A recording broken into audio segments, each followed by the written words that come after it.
Hi guys. Unifilm recap here. This story is an American psychological horror film about racism. The story kicks off at night on a quiet suburban street. A man named Andre is walking alone when a white car begins trailing him. Sensing danger, he tries to run away, but a masked figure tackles him, choking him unconscious, and drags him into the car trunk. The scene then cuts to our protagonist, Chris Washington, a successful photographer who is currently discussing about the meeting with his girlfriend Rose about her parents. Chris is visibly on the edge about this matter as Chris is nervous about being the first black boyfriend she has brought home. But Rose assures him that her parents aren't racist. On the drive there, the windshield is shattered by a sudden collision with a deer. The animal is left dying in the woods, and Chris is seen clearly shaken by its death. Furthermore, not too long after the situation, a police officer arrives checking the situation to file a report. Even though Rose was the one driving, the officer ignores her and suddenly asks for Chris's ID, even though he wasn't driving. Rose without hesitation aggressively steps in, defending Chris and refusing to let the officer harass him. After a few seconds, the officer let the situation go. The couple arrives at the massive Armitage estate. Chris meets Rose's parents, Dean, who is apparently a neurosurgeon, and Missy. The vibe is immediately off from the over-the-top comments. Dean makes comments about his love for Jesse Owens and Obama and the fact that Chris realizes that the only other black people on the property are the house staff. As they meet, we are introduced to the maid, who is called Georgina, and the black estate staff, Walter the groundskeeper, who are both acting and talking like a robot.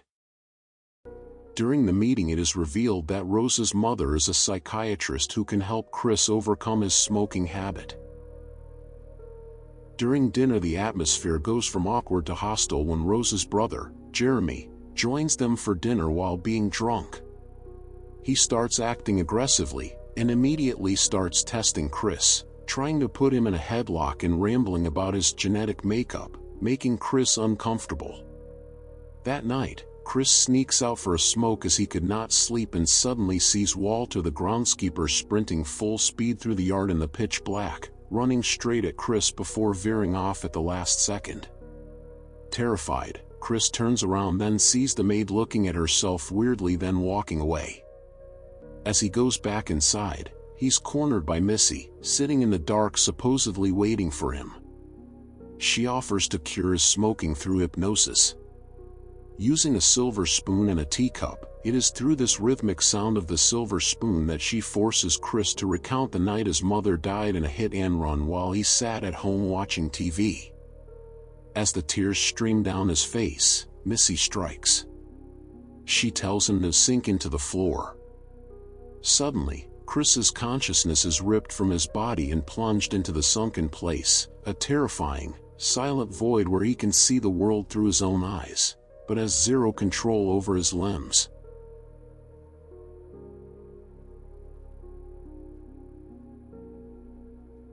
The next morning, Chris wakes up in a daze, only to realize he suddenly has a physical revulsion to cigarettes. Missy's hypnosis seemed like it actually worked. However, there's no time to process this because the Armitages are hosting their massive annual garden party. A fleet of black SUVs rolls up, and dozens of wealthy white guests spill out onto the lawn, creating an atmosphere that feels more like an inspection than a social gathering. Chris is paraded around like a trophy, enduring backhanded compliments that feel suspiciously like someone admiring a product. One guest feels Chris's biceps, commenting on his genetic build, while another tells him that being black is in fashion right now. These guests aren't looking at Chris as a person, they are looking at him as a potential vessel. Among the sea of white faces, Chris finally spots a sense of relief, another black guest named Logan King. But as Chris approaches, the relief turns to confusion. Logan is dressed like a 1950s grandfather and is married to a white woman 30 years his senior. When Chris tries to use a fist bump as a gesture of solidarity, Logan responds with a confused, stiff handshake, acting as if he has no idea what a fist bump is. Seeking some normalcy, Chris meets Jim Hudson, a blind art dealer. Jim is the only one who seems interested in Chris's eye for photography rather than his physical body. After the encounter, Chris heads back upstairs for his phone, only to see it unplugged, while the maid is tidying up the other room, which leads him to suspect her. Upstairs, Chris has a run-in with the maid, Georgina, as he tries to find a moment of common ground, mentioning how he gets nervous when there are too many white people around. Georgina's reaction is terrifyingly robotic. She approaches him with a stiff, eerie smile that doesn't reach her eyes. Afterwards, Chris heads back outside, only to be cornered by a group of white guests. One man begins asking Chris on his personal life, eventually asking him point blank, is the African American experience an advantage or a disadvantage? Chris is visibly flustered by the blunt question. Looking for a way out, he spots the only other black man at the party, Logan. Chris calls Logan over, hoping for some ease, and deflects the question by asking Logan to share his experience.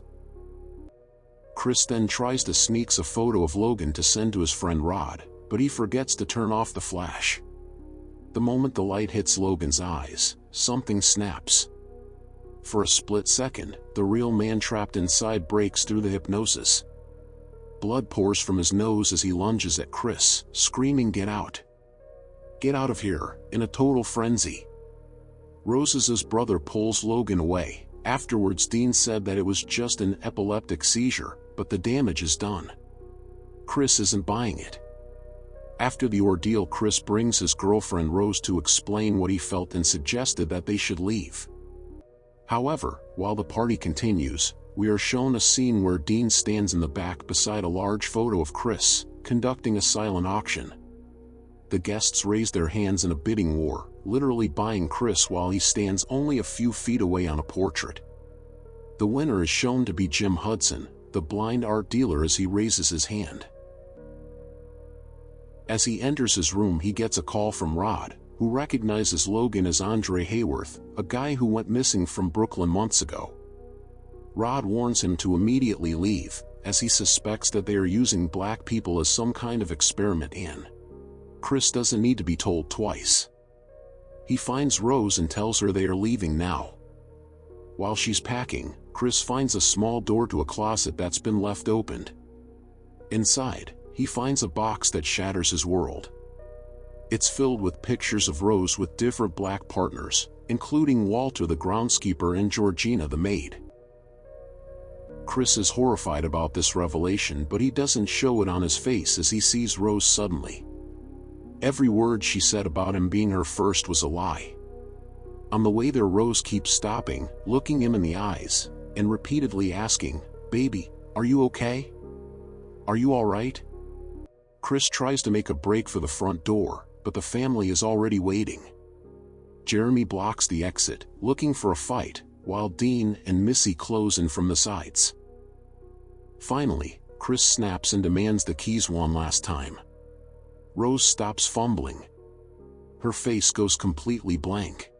"You know I can't give you the keys, babe," she says. Before Chris can react, Missy taps her silver spoon against a porcelain teacup. The sound triggers Chris's conditioning instantly, and he collapses into the sunken place as his body hits the floor. Chris wakes up. He's leather strapped to an armchair in a wood-paneled basement. A TV in front of him flickers to life, showing a grainy video of Rose's grandfather, Roman Armitage. He explains the purpose of the Order of the Coagula, which is to live longer in a healthy black body. They aren't just racists, they are body snatchers. They use hypnosis to suppress a victim's consciousness into the sunken place, and then Dean performs a brain transplant, putting a white person's mind into a black person's body. The scene cuts then shows the outside. Rod is freaking out. He goes to the police station and tries to explain the brainwashing plot, but the detectives literally laugh in his face.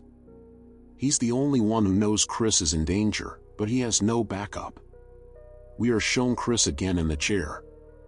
Suddenly, the Jim Hudson, the blind art dealer, appears on a video call to explain his role. He won the auction. He doesn't want Chris's soul, He wants Chris's eyes so he can see and take photos again. He tells Chris to stop fighting because a part of him will always live on in the sunken place, watching through his own eyes like a movie screen, unable to scream. However, Chris notices the cotton stuffing coming out of the armchair and gets filled with hope. Back in the surgery is set to begin, and Jeremy reaches down to unstrap Chris, confident that he is still trapped in the sunken place. But the family made a fatal mistake. Chris had plucked the cotton stuffing from the armchair and used it to plug his ears, blocking the sound of Missy's hypnotic trigger. In an explosion of adrenaline, Chris lunges out of the chair and slams a heavy bocce ball into Jeremy's head, the sickening thud of the impact echoing through the basement. Chris creeps upstairs, moving through the silent house.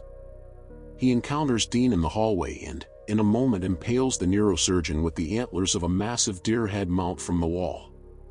As Dean collapses, he knocks over a candle, and flames begin to lick at the curtains, turning the estate into a furnace. Chris doesn't stop.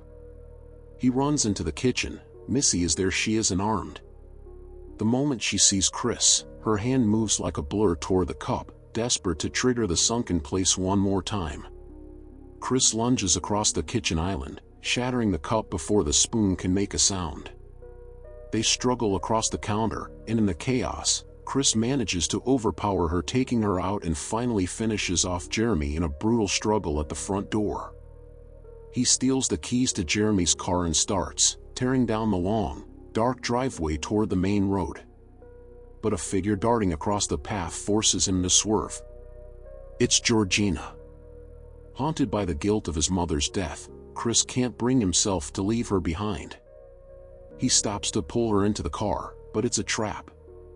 Georgina, possessed by the grandmother, wakes up and attacks him with a high-pitched fury, causing the car to slam into a tree and killing her instantly. Chris crawls from the wreckage, only to find Rose standing in the middle of the road with a silver hunting rifle, flanked by Walter. Chris remembers his only remaining weapon, his camera. He triggers the flash one last time, hitting Walter directly in the eyes. The light causes a short circuit in the brainwashing, and for a fleeting second, the real persona returns. He takes the rifle from Rose, but instead of shooting Chris, he turns the gun on Rose, shooting her in the stomach before taking his own life. As Rose lies bleeding on the pavement, Chris stands over her, his hands around her neck. He looks at her, the girl who lured him here, and realizes he doesn't need to be a killer to win. Suddenly, blue and red lights wash over the scene as a siren sounds through the night. Rose starts to scream for help, playing the victim one last time, hoping the authorities will see Chris as the villain. But as the door of the vehicle opens, it's not a cop. It's Rod in his TSA vehicle. He helps a blood-stained Chris into the passenger seat, and as they drive away, the camera lingers on Rose, dying alone on the cold asphalt as the screen cuts to black.